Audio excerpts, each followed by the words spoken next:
Nona Ziling tidak benar-benar berpikir bahwa efek pil penciptaan pada kultivator pembentukan inti dan kultivator Nascensol itu sama, kan? Meskipun pil penciptaan konon bisa diminum oleh semua kultivator di bawah tahap transformasi dewa, kenyataannya semakin rendah kultivasi, semakin besar efeknya. Kultivator pembentukan inti yang meminum pil ini pasti bisa naik ke tingkatan berikutnya tanpa ragu. Tapi bagi kultivator Nascensol, itu sulit dikatakan. Apakah bisa naik tingkat karenanya masih belum pasti, kata Hanli dengan tenang. Bagaimanapun, pil penciptaan ini pasti sangat membantu peningkatan tingkatan Kakak Han. Kakak Han tidak perlu terlalu merendah. Dengan bakat Kakak Han yang bisa mencapai tahap Nascensol dalam 200-an tahun, naik ke Nascensol tahap menengah setelah ini hanyalah masalah waktu. Bakat? Mendengar Ziling berkata demikian, Hanli hanya bisa tersenyum pahit dalam hati. Meskipun tidak membantah, ia tetap menggelengkan kepala pelan. Ziling tersenyum simpul. Baru saja ingin mengatakan sesuatu, tiba-tiba terdengar suara ledakan dahsyat yang mengguncang langit dan bumi dari kejauhan. Kemudian seluruh langit dan bumi seolah-olah gemetar hebat karena terguncang. Hanli masih baik-baik saja, namun Ziling yang sedang melayang di udara seketika tubuhnya goyah, hampir jatuh dari langit. Apa yang terjadi? Ada apa ini? Ziling buru-buru menstabilkan sinar terbangnya, namun wajah cantiknya memucat karena kaget. Hati Hanli juga terkejut. Tanpa mempedulikan untuk menjawab, ia mendongak melihat ke arah asal suara ledakan itu dengan tatapan dingin. Posisi ini sepertinya tepat di arah yang ditandai di peta itu. Hati Hanli tergerak, ia mulai merasa curiga. Tepat pada saat ini, di cakrawala yang jauh muncul garis putih. Kemudian, suara siulan yang menyayat hati bergulung-gulung datang bagaikan guntur. Garis putih itu dalam sekejap berubah dari tipis menjadi tebal, dan gelombang udara putih tanpa batas tiba-tiba muncul di kejauhan. Sekali pandang, gelombang udara itu tampak seperti ombak putih seluas 5.000 km, tanpa batas. Semua bukit dan gunung batu yang dilaluinya seketika rata dengan tanah, tak terhitung banyaknya tanah kuning dan batu raksasa tersapu di dalamnya, bergulung-gulung menerjang ke arah Hanli. Kecepatannya begitu tinggi, dalam sekejap mata jaraknya tinggal beberapa ratus tombak dari mereka. Gawat! Melihat pemandangan ini, wajah Hanli berubah. Tanpa pikir panjang ia mengibaskan lengan jubahnya. Sebuah perisai biru kecil terbang keluar dari lengan bajunya, berputar sekali lalu membesar tertiup angin, berubah menjadi perisai raksasa yang melintang di depannya. Ia menunjuk ke perisai raksasa itu, dan lapisan pelindung cahaya biru muncul, menyelimuti Hanli di dalamnya. Hanli sepertinya masih belum tenang. Lalu ia membuka mulut lagi, dan gumpalan api es biru menyembur langsung dari mulutnya, meledak di udara sekitar 10 tombak di depannya. Cahaya biru menyilaukan di depan, suara desisan nyaring terdengar keras, gumpalan besar hawa dingin tiba-tiba muncul dan membeku dengan cepat menjadi es tebal. Dalam sekejap, sebuah gunung es biru setinggi 5 atau 60 tombak melintang di depan Hanli. Ziling tentu saja juga sangat ketakutan. Dengan panik ia mengeluarkan sapu tangan sutra yang berubah menjadi awan warna-warni melindungi seluruh tubuhnya. Begitu melihat Hanli ternyata memadatkan sebuah gunung es, ia segera menampakkan wajah gembira dan buru-buru turun mendarat di sisi Hanli. Tepat pada saat ini, gelombang udara dari kejauhan akhirnya menerjang sampai ke depan mereka dengan suara gemuruh. Seluruh langit tiba-tiba menjadi gelap, kemudian suara langit runtuh dan bumi terbelah meledak di sekeliling mereka. Gunung es di depan mereka bergetar hebat, puluhan batu raksasa sebesar gilingan padi menghantam sisi lain gunung es secara bersamaan, mengeluarkan rentetan suara benturan keras yang menyakitkan telinga. Membuat orang yang mendengarnya merasakan darah bergejolak dan hati terasa sangat tidak nyaman. Melihat gunung es raksasa itu tampak seolah-olah tidak mampu bertahan, wajah Ziling menjadi pucat, dan dia mau tidak mau melirik ke arah Hanli yang berada di sampingnya. Saat ini, Hanli berdiri di tengah perisai cahaya yang terbentuk dari perisai raksasa. Ekspresinya tenang seperti biasa, tanpa ada sedikit pun tanda kepanikan. Melihat hal ini, hati Ziling pun menjadi tenang. Ia tahu bahwa kemungkinan besar Hanli masih memiliki metode perlindungan diri lainnya, itulah sebabnya ia begitu tenang. Sedikit di luar dugaan Ziling, pada waktu berikutnya, Hanli tidak mengaktifkan artefak atau kemampuan ilahi lainnya. Meskipun gunung es biru itu terus berguncang hebat di bawah hantaman batu-batu raksasa dan gelombang udara, gunung itu sangat tangguh. Pada akhirnya, bahkan tidak ada satupun retakan yang muncul. Dalam keterkejutan dan kegembiraan di hatinya, Ziling baru menyadari bahwa es biru ini bukanlah hasil kondensasi hawa dingin biasa. Tampaknya benda ini 3 poin lebih keras daripada baja murni. Setelah waktu meminum secawan teh berlalu, Gelombang udara yang menakjubkan itu akhirnya berlalu dengan gila-gilaan, melesat jauh ke belakang Han Li dan Ziling. Suara gemuruh yang menggelegar juga perlahan menjadi sunyi seiring dengan menghilangnya garis putih di kejauhan. Apa sebenarnya itu? Bagaimana bisa ada hal seperti ini di lembah iblis jatuh? Ziling menghela napas lega. Ia mengubah cahaya pelangi di depannya kembali menjadi sapu tangan brokat dan menyimpannya di tangan, lalu bertanya kepada Han Li dengan ragu. Tidak jelas, tapi ki spiritual di kejauhan tidak beres, sangat kacau. Dan gelombang udara ini benar-benar menakjubkan, bukan sesuatu yang bisa diciptakan oleh orang biasa. Mungkinkah ada masalah dengan retakan spasial di suatu tempat? Namun, gelombang udara ini begitu ganas, aku rasa larangan di lembah dalam belum tentu bisa menahannya. Jika kultivator Nasensol yang bertemu dengannya, mungkin mereka masih bisa melindungi diri. Tapi jika gelombang ini menerjang sampai ke lembah luar, para kultivator pembentukan inti itu akan mengalami nasib buruk, gumam Han Li dengan mata berbinar. Mendengar perkataan Han Li, alis indah Ziling berkerut. Ia juga menggunakan indera spiritualnya untuk merasakan keadaan di depan. Meskipun ia bisa merasakan sedikit ketidaknormalan pada ki spiritual, tempat itu terlalu jauh bagi indera spiritualnya untuk merasakan lebih detail. Memang ada yang tidak beres. Kakak Han, apakah kamu berniat pergi ke sana untuk melihat-lihat? Ziling mengedipkan matanya yang indah dan bertanya dengan suara pelan. Ke sana? Untuk apa ke sana? Tidak peduli apakah gelombang udara ini buatan manusia atau meletus secara kebetulan, tempat itu bukanlah tempat yang baik.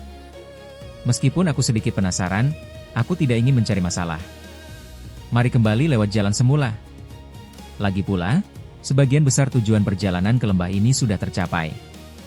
Sekarang setelah perubahan mengejutkan ini, sektor roh hantu kemungkinan besar tidak akan sempat mencari kita lagi.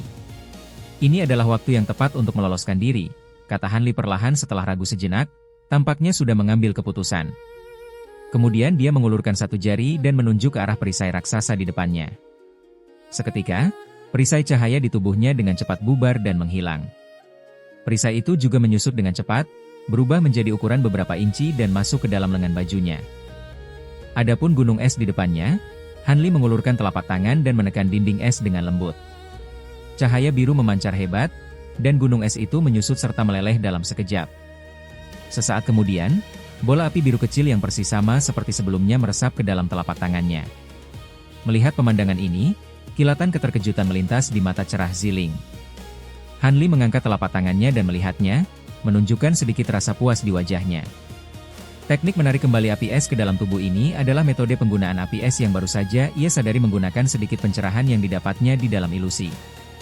Meskipun ini baru pertama kali dilakukannya, ia melakukannya dengan sangat mahir seolah-olah sudah terbiasa. Seakan-akan dia sudah melatihnya berkali-kali. Hal ini benar-benar membuat Han Li sendiri merasa sedikit terkejut. Ini menunjukkan bahwa apa yang dialaminya dalam ilusi bukanlah halusinasi semu belaka, melainkan benar-benar pemahaman langit dan bumi dari tingkatan yang lebih tinggi. Dengan begini, karena memiliki pengalaman tingkatan kultivasi lebih dulu, harapannya untuk naik ke tingkat Nasensol tahap menengah menjadi sangat besar. Senyum tipis muncul di wajah Han Li. Ia menoleh hendak mengatakan sesuatu kepada Ziling, namun tepat pada saat itu, tiba-tiba ada cahaya berkedip di cakrawala di arah belakang mereka. Kemudian, dua sinar cahaya terbang melesat satu di depan dan satu di belakang. Satu kuning dan satu putih, terbang terhuyung-huyung ke arah sini seolah-olah sedang melarikan diri demi nyawa mereka. Han Li mengeluarkan suara terkejut saat indera spiritualnya menyapu sekilas. Kenapa? Apakah Kakak Han mengenali kedua orang ini? Ziling juga menyelidiki dengan indera spiritualnya, hanya bisa melihat bahwa pemilik kedua sinar cahaya itu adalah kultivator Nasensol, tetapi tidak mendapatkan informasi lainnya. Ia pun bertanya. Tentu saja kenal. Aku bahkan punya sedikit masalah dengan mereka. Han Li sedikit mengerutkan kening. Kemudian dia menatap ke kejauhan dengan ekspresi aneh dan berkata dengan datar. Dua orang dalam sinar cahaya di kejauhan itu, salah satunya berwajah kekuningan dan mengenakan jubah kuning. Ternyata dia adalah leluhur Linghu dari lembah Mapel Kuning. Sedangkan wanita berpakaian putih di sebelahnya yang berwajah agak pucat dan berekspresi dingin, ternyata adalah tetua besar dari sekte bulan tertutup, kakak seperguruan Nan Gongwan. Kedua orang ini juga datang ke lembah iblis jatuh? Han Li merasa agak tercengang. Sebelumnya dia tidak melihat kedua orang ini masuk ke lembah. Sepertinya mereka menyamar untuk menyusup masuk, atau sengaja menunggu sampai paling akhir baru menyelinap ke dalam lembah. Kedua orang ini sekarang memasang wajah ketakutan, memacu sinar terbang mereka mati-matian untuk kabur.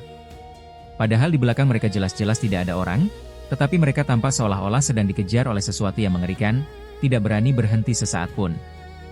Han Li merasa sangat aneh. Kesaktian kedua orang ini tidaklah lemah.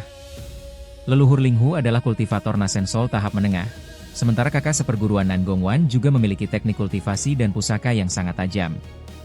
Sulit dipercaya bahwa gabungan keduanya bisa melarikan diri dalam keadaan seburuk ini. Mungkinkah yang mengejar di belakang adalah penyihir Mulan, guru dewa bermarga Zong itu? Memikirkan hal ini, hati Han Li bergetar. Hubungannya dengan penyihir Mulan bisa dibilang sangat buruk. Dia telah beberapa kali merusak rencana orang-orang Mulan, dan ada cukup banyak penyihir Mulan tingkat tinggi yang mati di tangannya.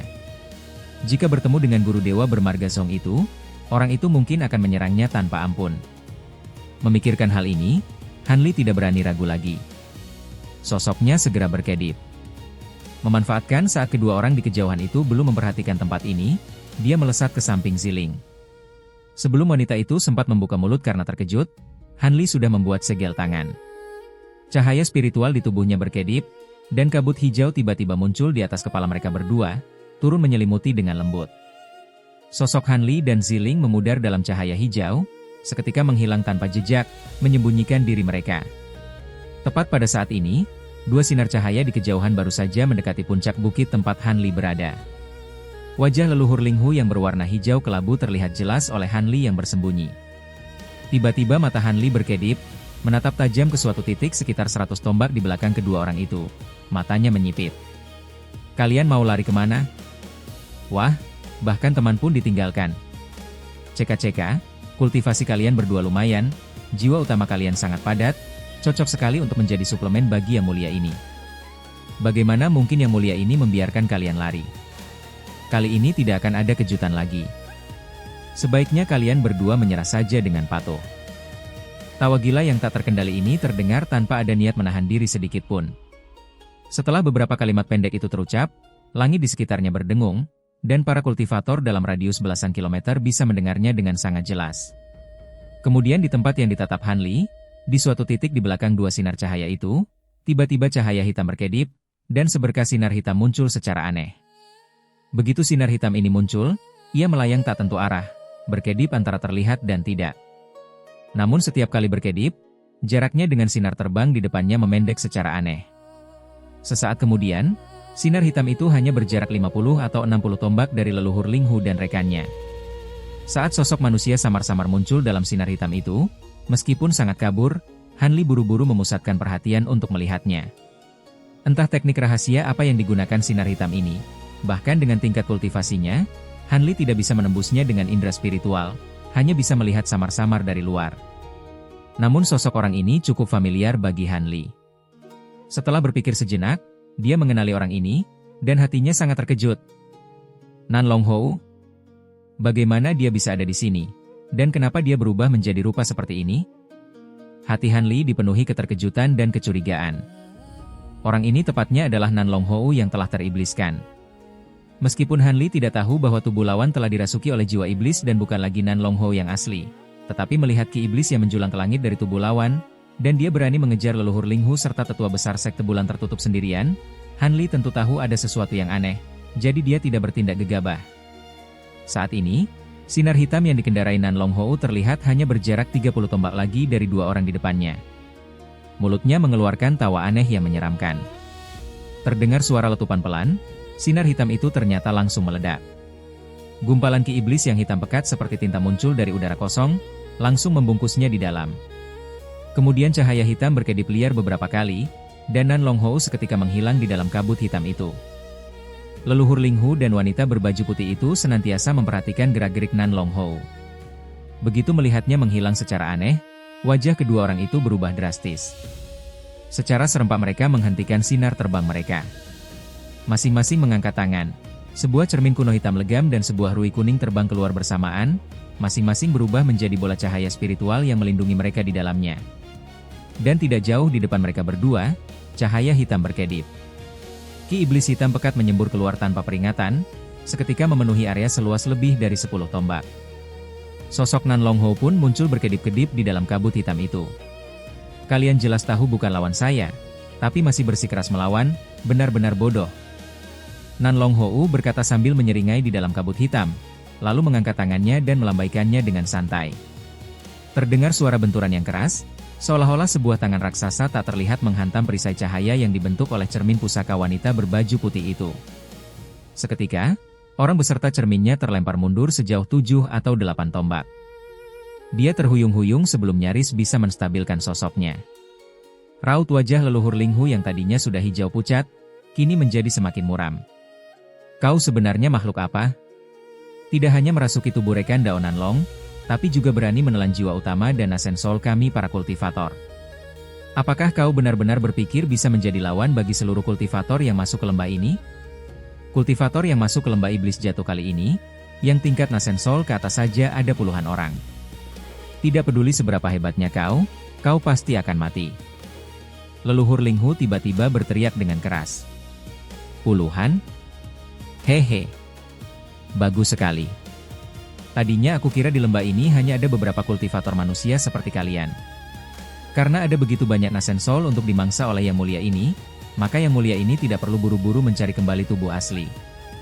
Asalkan menelan semua nasen soul itu, kekuatan jiwa Yang Mulia ini pasti bisa pulih 7 atau 8 bagian. Nan Long Ho bukannya takut, malah menyeringai dengan suram. Kemudian terdengar dentuman dahsyat, kabut hitam itu seketika meledak berkeping-keping.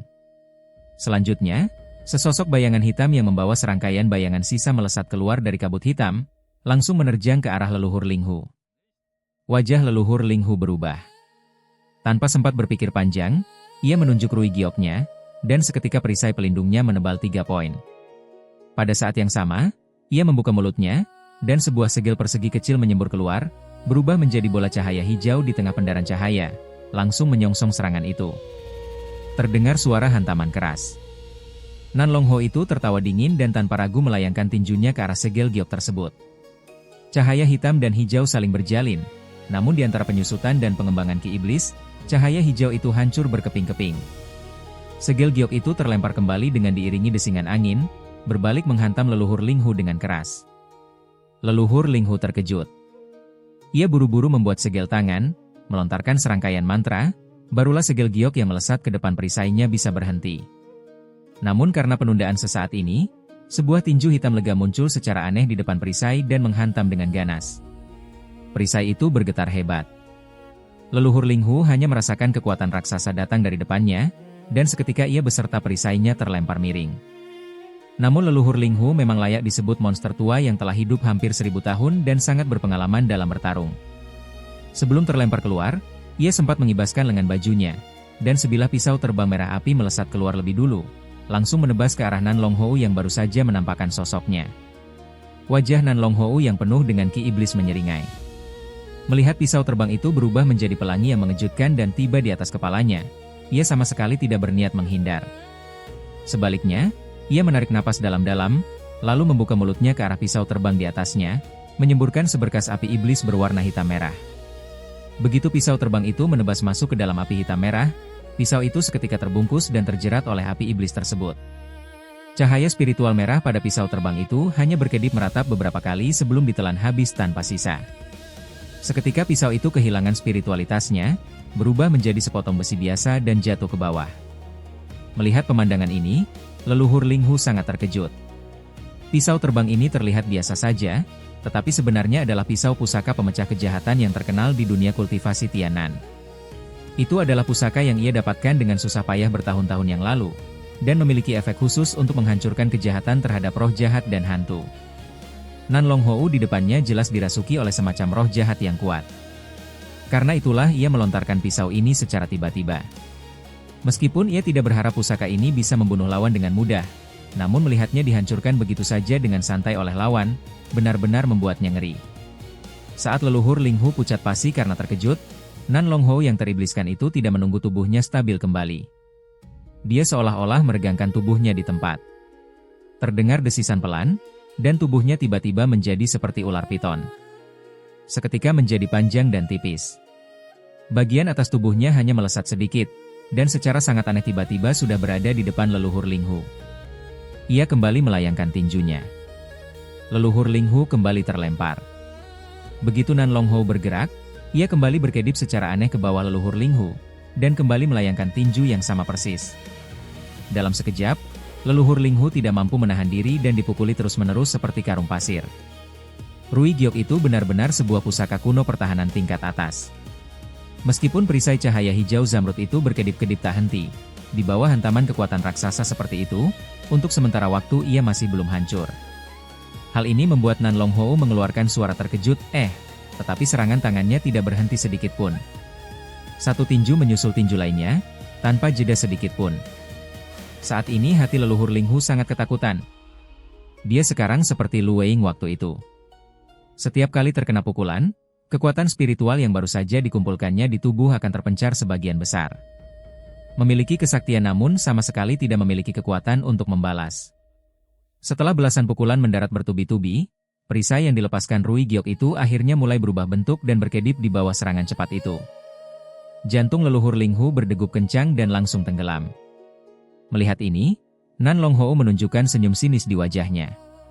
Sosoknya kabur, satu tangan masih mengayunkan tinju untuk memukul dengan cepat, sementara tangan lainnya menyatukan 5 jari menjadi pisau tangan, bersiap menunggu momen.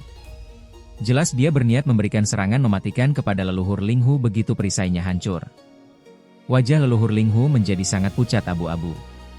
Melihat perisainya mulai retak, dia mengertakkan gigi dengan keras dan meraba sesuatu di dalam jubahnya. Dia berniat mengabaikan segalanya dan bertarung mati-matian dengan lawan. Namun tepat pada saat ini, tiba-tiba pilar cahaya 5 warna turun dari langit tanpa peringatan sama sekali. Langsung menyelimuti Nan Longhou yang tidak waspada di dalamnya. Nan Longhou awalnya tidak peduli, tetapi begitu cahaya pelangi itu menyentuh tubuhnya, ia tiba-tiba merasa tubuhnya menjadi berat, dan gerakannya melambat lebih dari separuh. Nan Longhou menjadi agak terkejut, lalu melirik miring ke arah tertentu di dalam cahaya pelangi. Wanita berbaju putih itu ternyata sedang mengangkat cermin kuno tinggi-tinggi di kejauhan, dan pilar cahaya 5 warna sedang menyembur keluar dari cermin tersebut. Melihat ini, kilatan ganas melintas di mata Nan Longhou. Dengan campur tangan wanita berbaju putih ini, leluhur Linghu segera menangkap jerami penyelamat nyawa.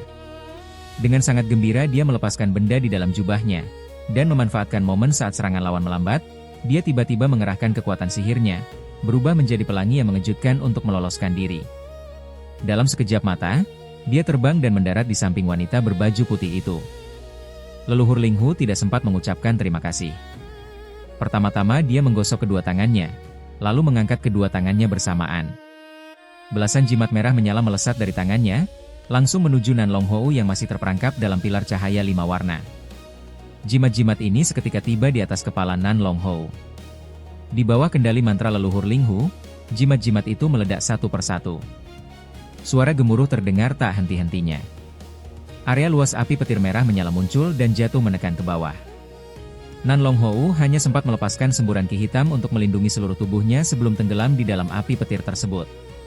Leluhur Linghu tentu saja tidak berpikir bahwa ini bisa membunuh lawan. Dia segera membuat segel tangan lagi dan melepaskan sebuah garpu terbang bermata 3 yang bersinar putih. Senjata itu menyerang dengan membesar dan mengecil secara bergantian. Wanita berbaju putih di sampingnya juga tidak tinggal diam. Satu tangan mengendalikan cermin pusaka cahaya beku untuk meningkatkan kekuatan larangan pilar cahaya, sementara tangan lainnya menjentikan jari, dan 2 pedang terbang hitam dan putih melesat keluar, berubah menjadi 2 pelangi yang menebas ke arah lawan. Sebelumnya, Nan Gongwan dan leluhur Linghu sudah pernah bertarung melawan Nan Longhou. Hasilnya, untuk sementara waktu, di bawah pilar cahaya 5 warna, api petir bergemuruh dan cahaya spiritual berkedip cepat. Makhluk yang merasuki tubuh Nan Longhou itu, apakah itu iblis kuno yang kamu bicarakan? Sementara leluhur Linghu dan rekannya bertarung mati-matian melawan Nan Longhou di udara, tidak jauh di bawah, Han Li sedang mengerutkan kening dan berbicara dengan Dayan Shenjun. Selain para iblis kuno itu, apalagi di alam ini yang bisa begitu hebat? Namun, hanya dengan mengandalkan tubuh rasukan saja sudah bisa memukul 2 kultivator Nasensol hingga lari terbirit-birit. Sepertinya iblis kuno ini adalah jenis tingkat tinggi dari alam iblis kuno. Jika kau melawannya sendirian sekarang, bahkan jika dia tidak menggunakan tubuh aslinya, peluang menangmu juga tidak banyak, kata Dayan Shenjun dengan nada sedikit senang di atas penderitaan orang lain. Hehe. Kau tidak langsung menyuruhku kabur saja sudah sangat menghargai Han ini. Adapun melawan benda ini sendirian, aku belum punya minat seperti itu. Nan Longho itu ternyata tewas begitu saja. Benar-benar kejadian dunia yang sulit diprediksi. Han Li tersenyum pahit lalu bergumam. HMPH. Jika hanya bicara soal kultivasi, bahkan 3 atau 4 orang sepertimu maju bersama pun, pasti bukan lawan iblis kuno rasukan ini. Tapi barang-barang campur aduk di tubuhmu itu benar-benar tidak sedikit.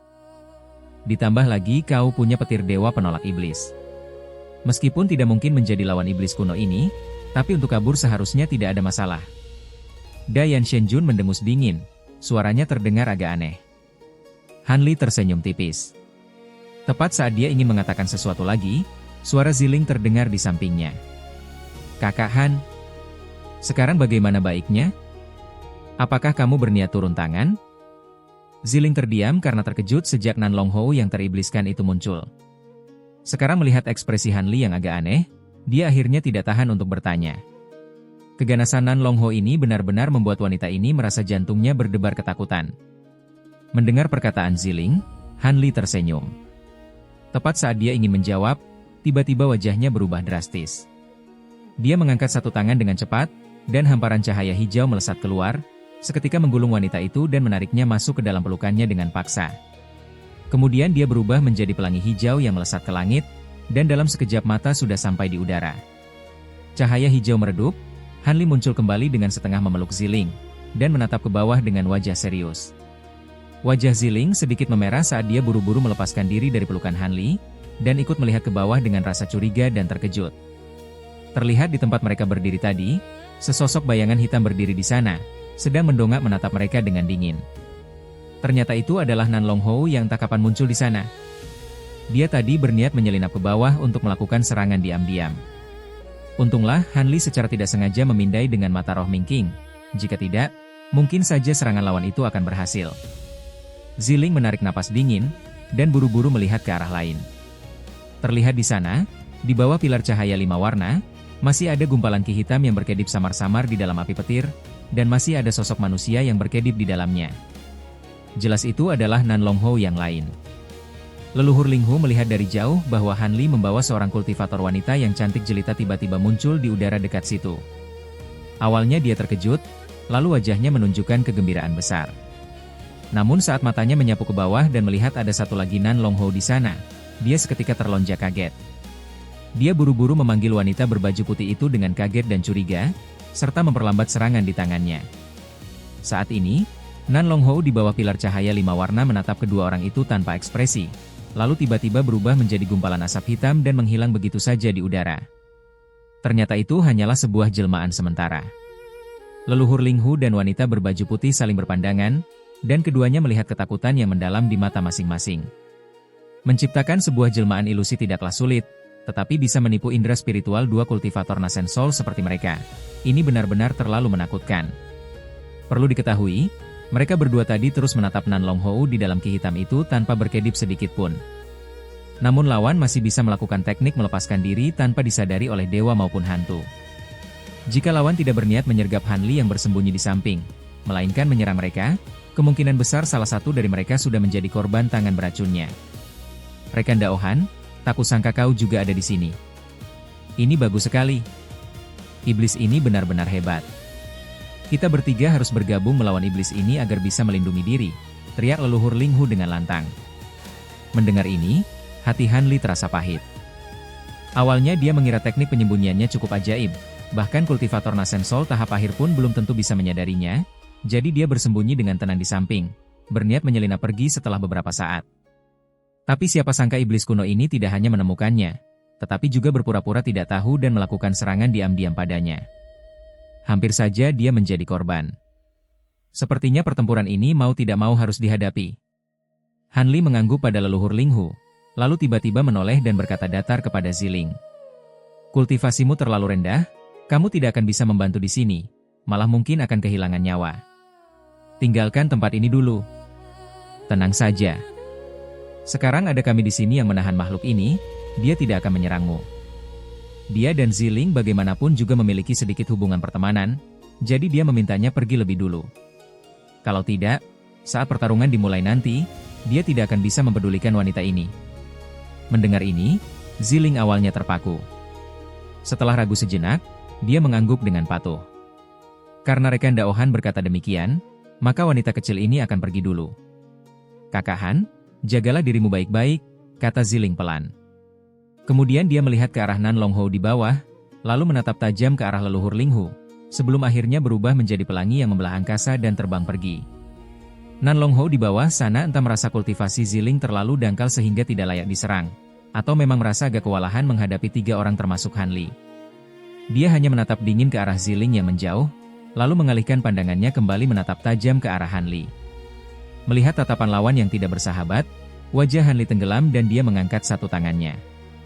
Beberapa busur petir emas tebal muncul di lengannya, diikuti oleh suara gemuruh guntur yang terus-menerus. Seluruh lengan itu seketika dipenuhi kilatan listrik yang menyilaukan mata. Menghadapi iblis kuno yang begitu mengerikan, Han Li tidak berniat untuk menguji apa-apa lagi. Begitu bertindak, dia langsung menggunakan petir dewa penolak iblis yang khusus untuk menahan teknik iblis. Sejak petir dewa ini ada di tangannya, belum pernah sekalipun mengecewakannya saat menghadapi teknik iblis dan seni sesat. Meskipun iblis kuno ini begitu ganas, Han Li masih memiliki keyakinan pada petir dewa penolak iblis. Begitu melihat busur listrik emas yang melompat-lompat di lengan Han Li, kelopak mata Nan Longhou berkedut cepat beberapa kali, dan pupil matanya menyusut tajam. "Aku mengenalimu. Dalam sisa ingatan orang yang kurasuki ini, kesan tentangmu sangat mendalam, meskipun tidak ingat hal-hal yang spesifik. Tetapi pemilik asli tubuh ini sangat waspada terhadapmu. Sekarang sepertinya perasaan itu memang tidak salah. Tidak hanya bisa melihat serangan diam-diam yang mulia ini, tetapi juga bisa mengendalikan petir dewa penolak iblis yang dulu pernah membuat kami menderita. Sepertinya untuk membereskanmu, aku benar-benar harus mengeluarkan sedikit usaha." Nan Longhou menatap Han Li sejenak sebelum akhirnya berbicara dengan dingin. Mendengar kata-kata ini, sudut mulut Han Li menyunggingkan senyum dingin. Ekspresinya tidak berubah sedikit pun, hanya busur emas di lengannya membesar 3 poin. Pada saat yang sama, dia mengibaskan lengan bajunya. Sebuah perisai kecil berwarna biru melesat keluar, berputar sekali lalu berubah menjadi tirai cahaya biru yang menyelimuti Han Li di dalamnya. Melihat Han Li berinisiatif berdiri di paling depan dan bersiap menahan serangan Nan Longhou secara langsung, leluhur Linghu dan wanita berbaju putih itu seketika merasa sangat gembira dan saling berpandangan. Reputasi Han Li sekarang benar-benar tidak kecil, hampir menjadi keberadaan yang hanya berada di bawah Nasen Sol tahap akhir. Hal ini mau tak mau membuat kedua orang itu merasa lebih percaya diri. Segera bibir kedua orang itu bergerak sedikit mengirimkan transmisi suara. Mereka langsung memisah ke kiri dan kanan, perlahan maju ke depan, bersiap membantu Han Li dari kedua sisi. Nan Longhou melihat Han Li sama sekali tidak terpengaruh oleh kata-katanya dan memiliki tekad yang sangat kuat, alisnya berkerut tanpa sadar. Namun kemudian dia menyeringai, kembali memunculkan ekspresi ganas. Tanpa mengucapkan sepatah kata pun, dia menghentakkan kakinya. Tubuhnya bergetar dan meninggalkan bayangan sisa, tiba-tiba menghilang dari tempatnya. Ekspresi wajah Han Li tetap tenang, tetapi hatinya bergetar dan dia meningkatkan kewaspadaannya hingga 12 poin. Namun saat indera spiritualnya memindai, dia sama sekali tidak bisa melacak jejak lawan. Benar-benar layak disebut iblis kuno. Teknik penyembunyian ini saja sudah cukup untuk menekan kultivator biasa sampai mati. Berpikir demikian dalam hati, Han Li dengan tidak terburu-buru menyipitkan kedua matanya. Cahaya biru berkedip di matanya, dan kemampuan ilahi mata roh Mingking dikerahkan dengan mahir. Tiba-tiba dia mengangkat satu tangan, dan busur emas di lengannya segera melesat keluar, berubah menjadi jaring emas yang menyelimuti suatu tempat yang kosong melompong. Seketika, busur listrik dan suara gemuruh berjalin menjadi satu. Pemandangan aneh muncul. Di tempat yang semula kosong itu, cahaya hitam berkedip, dan Nan Longhou tiba-tiba muncul di sana. Begitu sosoknya muncul, dia melihat tak terhitung banyaknya busur emas jatuh lurus dari atas kepalanya. Dia tidak bisa menahan rasa terkejut. Namun segera ekspresinya menjadi suram. Bahunya berguncang, dan hamparan luas bayangan sisa muncul. Saat semua busur listrik jatuh, bayangan sisa itu musnah semua, tetapi tubuh aslinya kembali menghilang tanpa jejak secara aneh. Bibir Han Li terkatup rapat, cahaya biru di matanya berkedip tak henti. Dia memiringkan kepala melihat ke satu sisi. Tetapi tangan lainnya tiba-tiba terangkat, membidik ke arah yang berlawanan. Suara petir berbunyi, seberkas busur emas tebal melesat dari telapak tangannya dalam sekejap, targetnya tepat ke suatu tempat biasa yang berjarak 6 atau 7 tombak jauhnya. Hasilnya, tepat saat busur emas itu melesat ke sana, Sosok Nan Longhou baru saja menjelma di sana, seolah-olah dia berinisiatif menyodorkan diri. Dia hanya bisa melihat tanpa daya saat suara guntur berbunyi dan busur listrik menyambar ke arah wajahnya. Kali ini Nan Longhou benar-benar terkejut.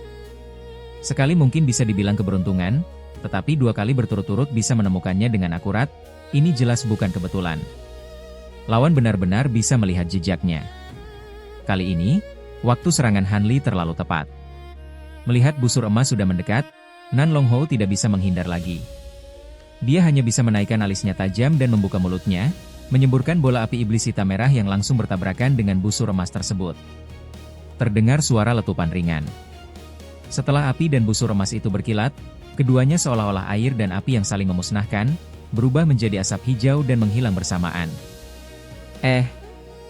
Kali ini, giliran wajah Han Li yang berubah drastis. Iblis kuno ini ternyata punya cara untuk menahan petir dewa penolak iblis. Api iblis hitam merah itu sebenarnya apa? Bisa begitu hebat seperti ini.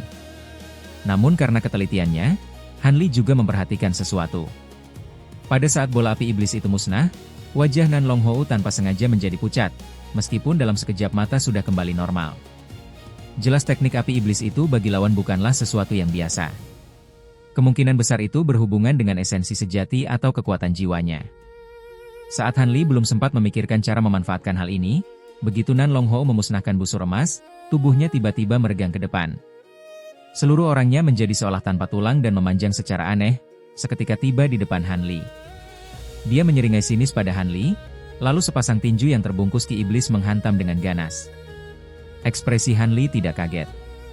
Dia mundur setengah langkah dengan tidak terburu-buru, lalu suara guntur terdengar di punggungnya. Sepasang sayap putih perak muncul dalam cahaya perak. Kemudian suara petir berbunyi, dan Han Li menghilang tanpa suara di dalam busur perak. Pelarian petir. Melihat pemandangan ini, Nan Longhou awalnya tertegun, tetapi setelah matanya menyapu sekeliling, dia tertawa dingin. Teknik pelarian petir. Kau tahu cukup banyak hal. Tapi sayang, hehe. Di tengah tawa ejekan itu, Nan Longhou berubah menjadi gumpalan ki hitam dan juga menghilang dari udara kosong. Dari saat Nan Longhou menyerbu untuk menyerang, sampai Han Li melepaskan petir dewa penolak iblis, lalu keduanya menghilang bersamaan, semua itu hanya terjadi dalam sekejap mata. Leluhur Linghu dan wanita berbaju putih di kejauhan melihat kedua pihak sudah bertukar jurus. Awalnya mereka ingin segera mengeluarkan pusaka untuk membantu Han Li. Tetapi begitu Han Li dan lawannya bertarung, kilatan petir dan api langsung menyambar, membuat mereka sama sekali tidak bisa ikut campur. Sekarang kedua orang itu malah menghilang tanpa jejak bersamaan. Ini membuat leluhur Linghu dan kakak seperguruan Nan Gongwan tercengang dan saling berpandangan. Namun kemudian kewaspadaan mereka meningkat tajam. Mereka buru-buru melepaskan pusaka pertahanan masing-masing untuk melindungi seluruh tubuh, berjaga-jaga jika Nan Longhou mengambil kesempatan untuk melakukan serangan diam-diam. Bagaimanapun juga, mereka berdua tidak memiliki kesaktian seperti Han Li yang bisa melihat teknik penyembunyian lawan. Saat ini suara guntur terdengar, dan Han Li muncul di suatu tempat sekitar 20 tombak dari posisi semula. Namun hampir bersamaan, ki hitam muncul di belakang Han Li, dan Nan Longhou ternyata juga muncul secara tiba-tiba. Sudut mulutnya menyunggingkan senyum kejam, dan sepasang tinjunya menghantam ke bawah tanpa sungkan. Han Li tidak menoleh, indera spiritualnya dalam sekejap merasakan segala sesuatu di belakangnya. Tetapi dia juga tidak bisa menghindar, hanya bisa menyuntikkan seluruh kekuatan spiritualnya ke dalam perisai cahaya biru dengan kuat, menahan serangan ini terlebih dahulu. Dia baru saja menggunakan metode menunggu kelinci di lubang pohon untuk memberi pelajaran pada lawan, tidak disangka secepat ini giliran dia yang ditangkap oleh lawan. Di tengah keterkejutannya, dia juga merasa sangat bingung. Terdengar 2 kali suara hantaman yang memekakan telinga. Rasa yang baru saja diterima oleh leluhur Linghu, kini dicicipi juga oleh Han Li tanpa kurang sedikit pun. Tirai cahaya biru di tubuhnya bergetar, dan tubuhnya terlempar keluar tanpa bisa dikendalikan. Sebagian besar kekuatan sihir yang tadinya dikumpulkan juga terpencar akibat guncangan 2 tinju ini. Teknik pelarian petir seketika tidak bisa digunakan. Nan Longhou tertawa liar, sosoknya berubah menjadi gumpalan angin kencang. Dia mengejar dengan ganas mengikuti arah terlemparnya Han Li, bersiap mengayunkan tinjunya untuk membunuh Han Li di tempat. Han Li melesat miring di udara, tidak bisa mengendalikan tubuhnya, tetapi wajahnya tidak menunjukkan keterkejutan maupun kegembiraan. Setelah melihat cara lawan menangani leluhur Linghu, Bagaimana mungkin dia tidak waspada sedikit pun terhadap hal ini? Meskipun dia tidak bisa mengerahkan banyak kekuatan sihir, ada cara-cara yang sama sekali tidak perlu dia lakukan sendiri untuk mengalahkan musuh dan meraih kemenangan. Meskipun tubuhnya untuk sementara mati rasa dan tidak bisa bergerak, kedua tangannya dalam sekejap sudah pulih sebagian besar. Dia menyambar sebuah kantong binatang roh di pinggangnya dan melemparkannya ke arah Nan Long Hou. Nan Long Hou tertegun sejenak. Sebelum dia melihat jelas benda apa itu, suara dengungan terdengar dari dalam kantong, dan ribuan kumbang pemakan emas berhamburan keluar. Awan serangga emas terbentuk dalam sekejap mata, menyelimuti Nan Long Hou yang mengejar di belakang. Meskipun Nan Long Hou tidak mengenali kumbang pemakan emas, aura liar dari serangga purba itu membuat hatinya bergetar. Dia tidak berani meremehkannya dan mencengkeram ke arah awan serangga itu di udara kosong dengan satu tangan. Sebuah cakar hantu fosfor hijau yang terbakar dengan api putih kelabu muncul di atas awan serangga, dan mencengkeram ke bawah tanpa sungkan. Seketika sebagian besar kumbang pemakan emas tidak sempat menghindar dan tertangkap oleh cakar hantu itu. Kemudian api putih kelabu di cakar hantu itu membesar beberapa kaki, membungkus semua serangga emas lainnya yang belum tertangkap tanpa ada yang tersisa. Kemudian dia mencibir dingin dan hendak bergerak mengejar Han Li lagi. Namun saat ini, wanita berbaju putih yang akhirnya menemukan kesempatan, kembali melepaskan cermin pusakanya. Pilar cahaya 5 warna turun dari langit menyelimuti ke arah Nan Long Hou. Sedangkan leluhur Ling Hu menunjuk sebuah cincin putih berkilauan yang berputar di atas kepalanya. Seketika cincin itu berkedip dan juga melesat ke arah Nan Long Hou. Melihat ini, Nan Long Hou sangat marah, tetapi dengan sedikit menggoyangkan tubuhnya, dia menghindari kurungan pilar cahaya 5 warna itu. Pilar cahaya ini memang agak menyusahkan baginya, tetapi selama tidak terkurung di dalamnya, benda itu tidak bisa berbuat apa-apa padanya. Dia sama sekali tidak perlu mempedulikannya. Adapun cincin yang melesat itu, jelas juga merupakan pusaka untuk menahan gerakan orang. Namun dengan gerakannya yang secepat angin, bagaimana benda itu bisa mendekatinya? Dia sama sekali tidak perlu mempedulikannya. Nan Long Hou memperhitungkan dengan cermat. Meskipun leluhur Ling Hu juga menyerang, baginya petir dewa penolak iblis milik Han Li lah yang merupakan ancaman terbesar, jadi dia terus menerjang ke arah Han Li tanpa mempedulikan yang lain. Tetapi Han Li di dalam perisai cahaya juga tidak tinggal diam. Dia menepuk kantong binatang roh di pinggangnya, dan belasan bola cahaya putih melesat keluar dari mulut kantong. Dalam sekejap mata, bola-bola itu berubah menjadi belasan boneka mekanik, berbaris menghalangi jalan Nan Long Hou. Masing-masing setinggi 2 tombak, bertubuh manusia dengan kepala harimau. Dengan guncangan di kedua tangan mereka, 10 cakar cahaya sepanjang beberapa inci muncul berkedip-kedip tak menentu. Begitu Markuis Nan Long melihat boneka harimau iblis muncul di hadapannya, ia tertegun sejenak. Namun, tanpa ragu sedikit pun, sosoknya langsung menerjang maju dengan kekuatan penuh. Belasan boneka itu memancarkan kilatan cahaya putih. Tiba-tiba, mereka bergerak serentak secepat angin. Bayangan mereka berkelebat kacau, dan dalam sekejap, mereka telah mengepung Markuis Nan Long di tengah-tengah. Puluhan cakar cahaya secara bersamaan mencabik tubuhnya dengan ganas. Wajah Markuis Nan Long berubah suram. Dengan teriakan rendah, ia sama sekali tidak mempedulikan cakar cahaya yang mengarah kepadanya. Sebaliknya, ia mengayunkan kedua lengannya. Sepasang tinjunya melesat secepat kilat, menyambut 2 cakar tajam dari 2 boneka yang menyerangnya dari arah depan. 2 dentuman rendah terdengar. Begitu cahaya tajam dan ki hitam bersentuhan, cakar tajam itu sama sekali tidak mampu melukai sepasang tinju tersebut. Malahan, saat ki hitam itu membesar, cakar hingga lengan boneka itu langsung hancur berkeping-keping. Namun, boneka-boneka itu tidak memiliki rasa takut akan kematian, apalagi mengalami kekacauan energi sihir akibat guncangan tersebut. Oleh karena itu, cahaya dingin kembali berkedip, dan 2 cakar tajam lainnya, yang bekerja sama dengan boneka lain, mencabik langsung ke arah kepalanya. Markuis Nan Long menyeringai pelan. Bahunya sedikit bergoyang, dan diiringi suara hembusan angin yang kencang, ia menghilang dari posisinya. Serangan cakar yang tak terhitung jumlahnya itu pun hanya menghantam ruang kosong. Namun, segera terdengar 2 suara dentuman lagi. Sosok Markuis Nan Long muncul di luar lingkaran pengepungan. Tangannya sedang menarik keluar lengan dari dada 2 boneka harimau iblis, yang kini hanya tersisa 1 lengan. Kerusakan parah pada dada tersebut membuat kedua boneka itu langsung kehilangan kendali dan jatuh meluncur dari langit, meskipun mereka tidak memiliki jantung. Sepasang tinju, Markuis Nan Long, begitu keras sehingga tubuh boneka harimau iblis yang telah dimurnikan dengan susah payah oleh Han Li, tidak mampu menahannya sedikit pun. Namun, serangan ini hanyalah gerakan sambil lalu. Target sebenarnya tentu saja adalah Han Li, yang tubuhnya belum pulih sepenuhnya untuk bisa bergerak.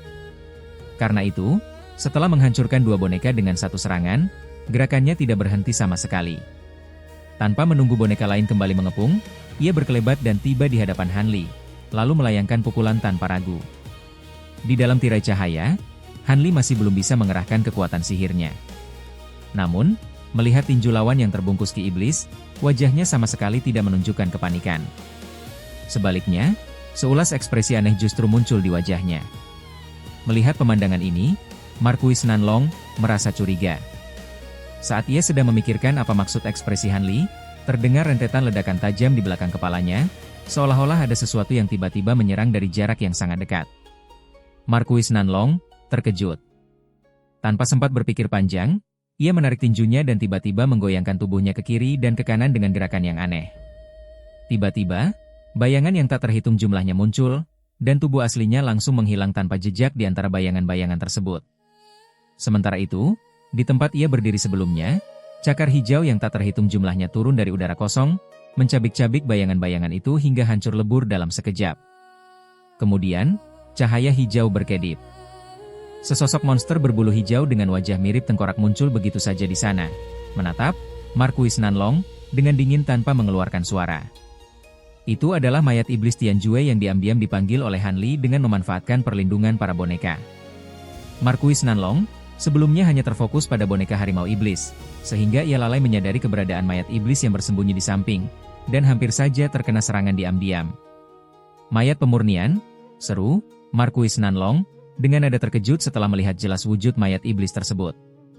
Pada saat ini, sisa boneka harimau iblis segera berbalik dan berkumpul di sekitar Han Li.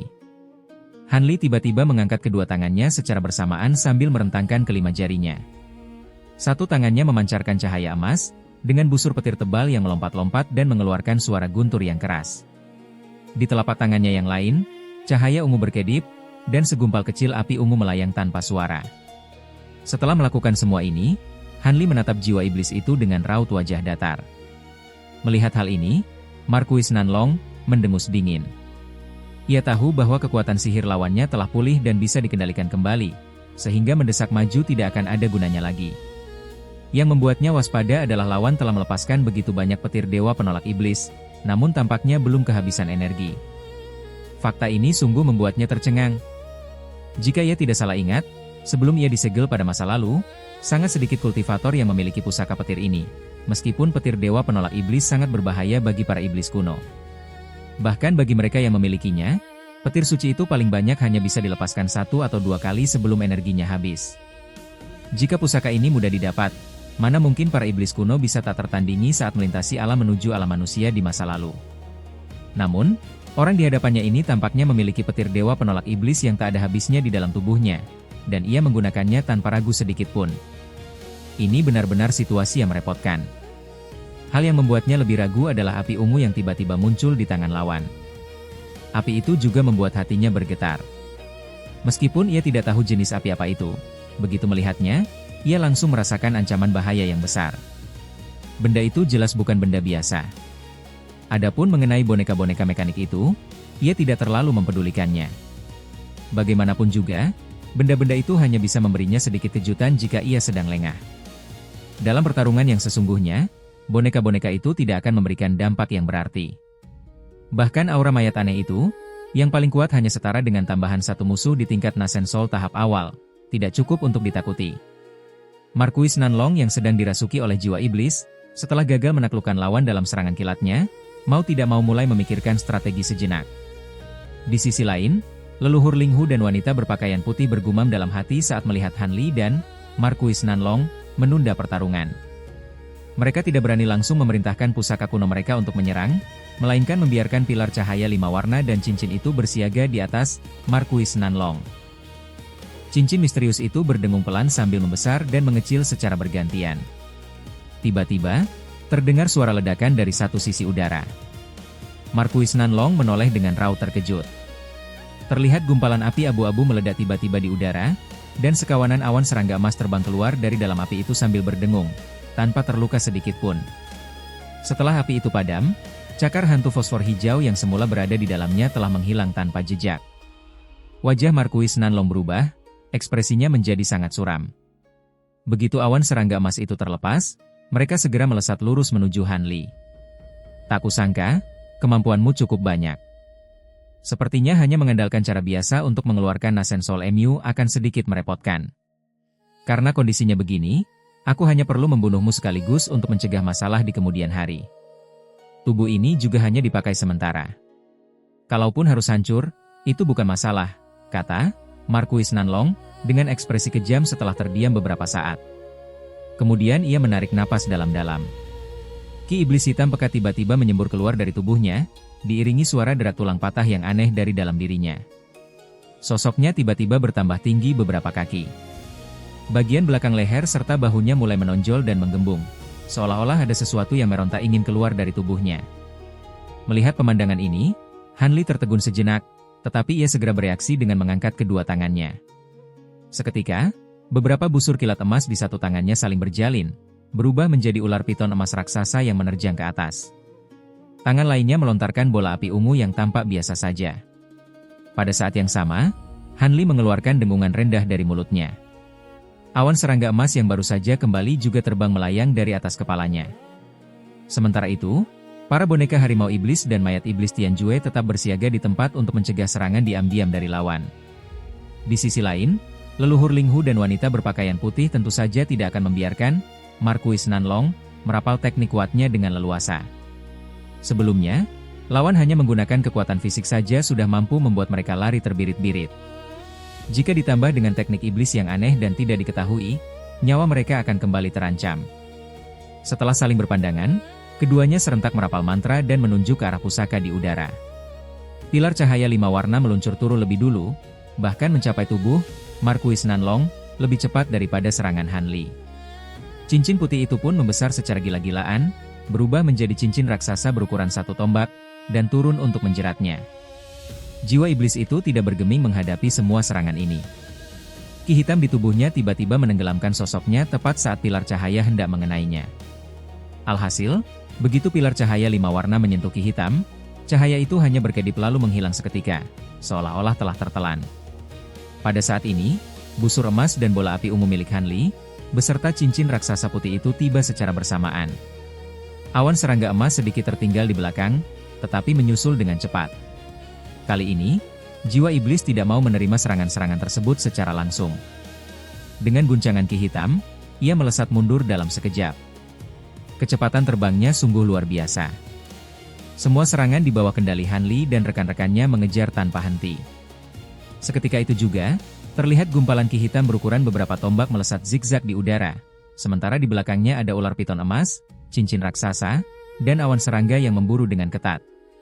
Kecepatan dan jalur penghindaran iblis itu sungguh aneh, sehingga semua serangan tersebut tidak bisa mengejar dan menguncinya untuk sementara waktu.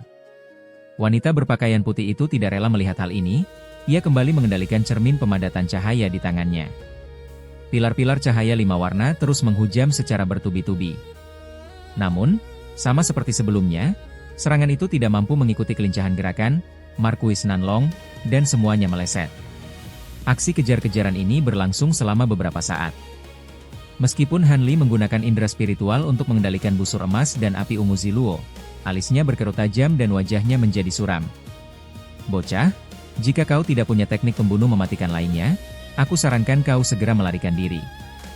Iblis kuno sangat berbeda dengan kultivator alam manusia kita. Mereka semua sangat ganas dan gila bertarung. Setiap individu memiliki pengalaman tempur yang luar biasa kaya. Meskipun iblis kuno yang menyeberangi alam kemari tidak mungkin berasal dari tingkat tinggi, tapi begitu mereka serius bertarung, kau sama sekali bukan tandingannya. Orang tua ini belum selesai meneliti boneka Nasen Soul terakhir. Aku tidak ingin mati bersamamu. Tiba-tiba Dayan Shenjun mengirimkan transmisi suara. Mendengar peringatan ini, Han Li tidak membalasnya. Namun dengan kilatan ketegasan di wajahnya, ia tiba-tiba menyentakkan kedua lengan bajunya. Terdengar suara dentingan yang jernih, dan puluhan pedang kecil berwarna emas meluncur keluar dari balik lengan bajunya. Dalam sekejap mata, pedang-pedang itu memanjang menjadi puluhan sinar emas, berputar dan menari-nari mengelilingi tubuh Han Li.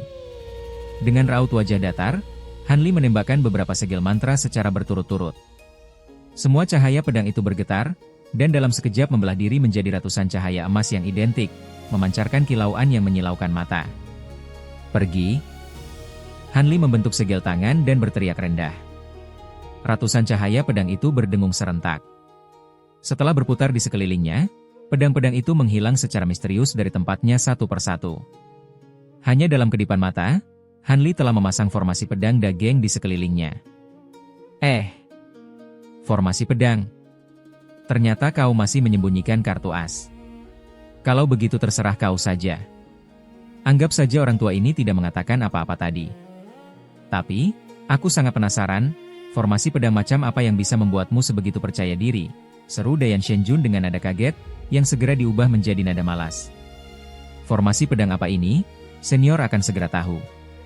Jika wujud asli iblis kuno yang turun, apakah formasi pedangku ini bisa melukainya? Itu sulit dipastikan. Tapi karena ia hanya merasuki tubuh kultivator manusia, begitu ia masuk ke dalam formasi pedangku ini, kalaupun tidak mati, setidaknya kulitnya akan terkelupas. Hanli membalas melalui transmisi suara dengan nada tenang setelah formasinya selesai dipasang. Hehe. Bocah, jangan terlalu membual. Sejak tadi iblis kuno itu melawan kalian murni dengan kekuatan fisik tubuh iblisnya. Kau belum pernah melihat langsung betapa menakutkannya teknik iblis kuno. Dayan Shenjun tertawa dingin dan mencemoohnya. Mendengar nadamu, sepertinya kau pernah melihatnya sendiri. Bukankah kau belum pernah masuk ke lembah iblis jatuh? Hati Hanli tergerak, dan ia sengaja menyelidik lebih jauh. Memangnya kalau tidak lihat sendiri, aku tidak bisa mendengar dari orang lain? Dulu, beberapa sahabat baik orang tua ini masuk ke lembah. Meskipun kultivasi mereka jauh di bawahku, mereka bukanlah kultivator sembarangan. Tapi walau mereka sudah bergabung, hanya satu orang yang berhasil melarikan diri dalam kondisi sekarat. Itu membuktikan betapa hebatnya teknik iblis dari iblis kuno, dengus Dayan Shenjun berkali-kali, berniat memberi peringatan. Hanli hanya tersenyum mendengarnya. Saat ia hendak membalas, dari dalam gumpalan ki hitam yang sedang melarikan diri di kejauhan, tiba-tiba terdengar raungan kesakitan. Angin puting beliung tiba-tiba berhembus kencang di tengah gejolak ki hitam tersebut, menyapu bersih semua asap hitam dan memperlihatkan sosok Markuis Nanlong di dalamnya. Begitu leluhur Linghu dan wanita berpakaian putih melihat wujud asli lawan mereka dengan jelas, wajah keduanya langsung berubah pucat pasi. Mereka menarik napas dengan ngeri. Apakah makhluk itu masih bisa disebut manusia? Markuis Nanlong, yang kini berada di hadapan mereka telah sepenuhnya berubah menjadi monster berkepala dua dan berlengan empat.